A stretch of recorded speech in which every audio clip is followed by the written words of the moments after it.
here's the good news. I was able to see a good movie this week. That film is called Last Summer.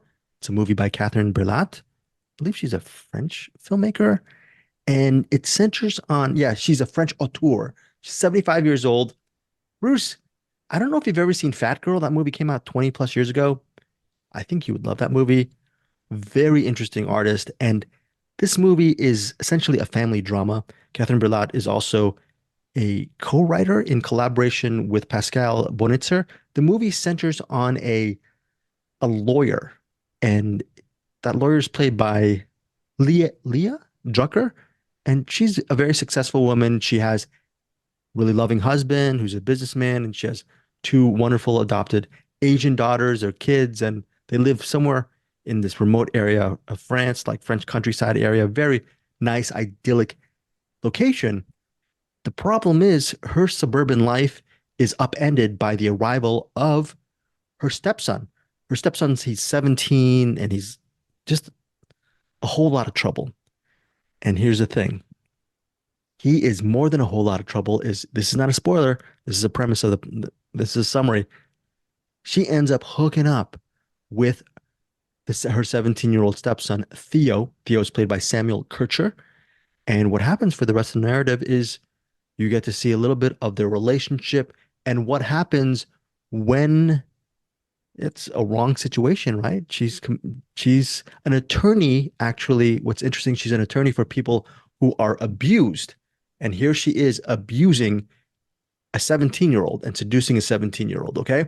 So that is the premise of Last Summer. What happens to this relationship? Will they stay together? If they don't stay together, will the secret of their illicit and illegal affair come out to the husband and to loved ones, et cetera, et cetera? There's a lot of speaking and talking in Last Summer. It's one of these sophisticated adult dramas, but under the hands of Catherine Breillat, it is a lot. It's an elevated family drama.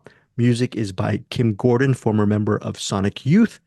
And it says here, music by Kim Gordon heightens the erotic tension of Last Summer, a film that boldly surveys power dynamics, female desire, and fulfillment. So again, it's really kind of not cool to see a 17-year-old and a woman in her early to mid 50s hooking up. It's not too graphic, the sex, but it is intimate. So this is one of these movies that some people might not be able to stomach. The movie is it's a remake of the 2019 Danish film Queen of Hearts. But I love this movie. First of all, it's a great look at power dynamics and sort of that intricate plot of what happens when this relationship goes sour. And it's Fat Girl from Catherine Breillat from 20 some odd years ago really went there with its graphic nature and its execution. And that same aesthetic applies to all of the events that transpire in Last Summer. You think it's going to go someplace regarding her relationship with a teenager, but it goes just different kind of beats. And it's a very unexpected and unpredictable family drama. Unpredictable and unexpected is something you do not see too much in the family drama genre. And I'm so glad to see that it is prevalent in Last Summer. It's only playing, though, Friday, June 28th at the Nuart, the Los Angeles Nuart Theatre. If you are listening, Cinematics Facebook group member, Matt Stillman, if you have time, go check out Last Summer.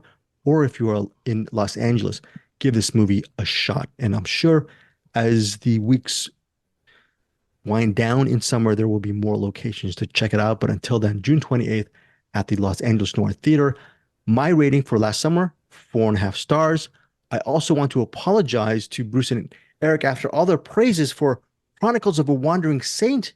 It opens in New York, June 28th at IFC Center, as well as Los Angeles, July 5th at Lumiere Cinema. Again, That's unfortunate.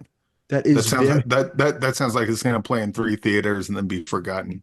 Well, If you're listening to this, when you can see Chronicles of a Wandering Saint, go watch it. Okay. And it's Bruce Perky and Eric Holmes' job to make sure that Chronicles of a Wandering Saint gets seen by way more people than the people who see it in these 2 movie theaters. That's our job as Cinematics as the leaders of cinematics, finding undiscovered or gems that are in the dirt. People can't find it. And one of them is Chronicles of a Wandering Saint. The other is Last Summer. Did I like it because of the prurient interest of a woman, a middle-aged woman, and a 17-year-old? I'm not gonna say. I'm just saying it's an elevated, classy family drama. Well done. It's just a really well done film by Catherine Breillat. Again, what did I give it, Eric Holmes? Did I give it? I'm not gonna give Four it and a 6 point. half. Yes, four. Yes, 4.5. Very good, Eric Holmes. This is Cinematics.